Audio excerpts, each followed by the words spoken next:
أعوذ بالله من الشيطان الرجيم. بسم الله الرحمن الرحيم. الرحمن علم القرآن خلق الإنسان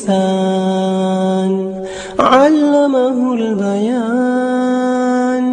الشمس والقمر بحسبان والنجم والشجر يسجدان والسماء رفعها ووضع الميزان ألا تطغوا في الميزان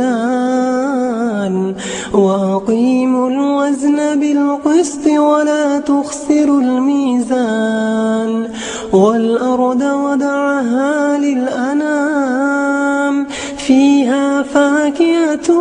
والنخل ذات الأكمام والحب ذو العصف والريحان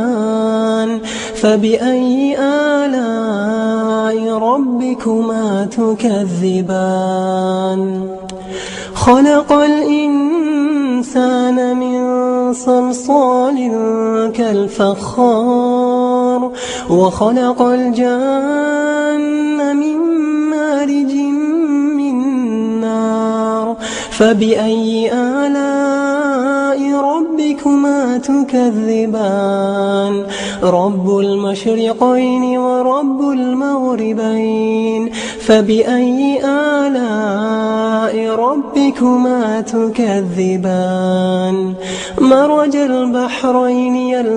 يلتقيان بينهما برزخ لا يبغيان فبأي آلاء ربكما تكذبان يخرج منهما اللؤلؤ والمرجان فبأي آلاء ربكما تكذبان وله الجوار المنشآت في البحر كالأعلام فبأي آلاء ربكما تكذبان كل من عليها فان ويبقى وجه ربك ذو الجلال والإكرام فبأي آلاء ربكما تكذبان يسأله من في السماوات والأرض كل يوم هو في شأن فبأي آلاء ربكما تكذبان سنفرغ لكم أيها الثقلان فبأي آلاء ربكما تكذبان يا معشر الجن والإنس إن استطعتم أن تنفذوا من أقطار السماوات والأرض فانفذوا لا تنفذون إلا بسلطان فبأي آلاء ربكما تكذبان يرسل عليكما شواظ من نار ونحاس فلا تنتصران فبأي آلاء ربكما تكذبان فإذا انشقت السماء فكانت وردة كالدهان فبأي آلاء ربكما تكذبان فيومئذ لا يسأل عن ذنبه إنس ولا جان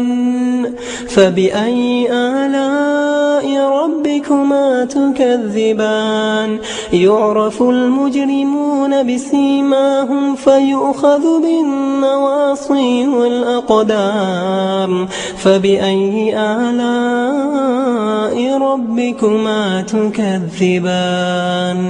هذه جهنم التي يكذب بها المجرمون يطوفون بينها وبين حميم آن فبأي آلاء ربكما ربكما تكذبان ولمن خاف مقام ربه جنتان فبأي آلاء ربكما تكذبان ذواتا أفنان فبأي آلاء ربكما تكذبان فيهما عينان تجريان فبأي آلاء ربكما تكذبان فيهما من كل فاكهة زوجان فبأي آلاء ربكما تكذبان متكئين على فرش بطائنها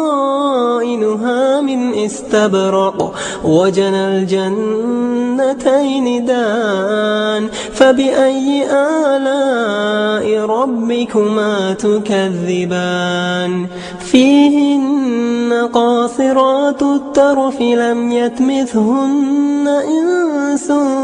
قبلهم ولا جان فبأي آلاء ربكما تكذبان كأنهن الياقوت والمرجان فبأي آلاء ربكما تكذبان هل جزاء الإحسان إلا الإحسان فبأي آلاء ربكما تكذبان ومن دونهما جنتان فبأي آلاء ربكما تكذبان مدهامتان فبأي آلاء ربكما تكذبان فيهما عينان نضاختان فبأي آلاء ربكما تكذبان فيهما فاكهة ونخل ورمان فبأي آلاء ربكما تكذبان فيهن خيرات حسان فبأي آلاء ربكما تكذبان حور مقصورات في الخيام فبأي آلاء ربكما تكذبان لم يطمثهن إنس قبلهم ولا جان فبأي آلاء ربكما تكذبان متكئين على رفرف خضر وعبقري حسان فبأي آلاء ربكما تكذبان تبارك اسم ربك ذي الجلال والإكرام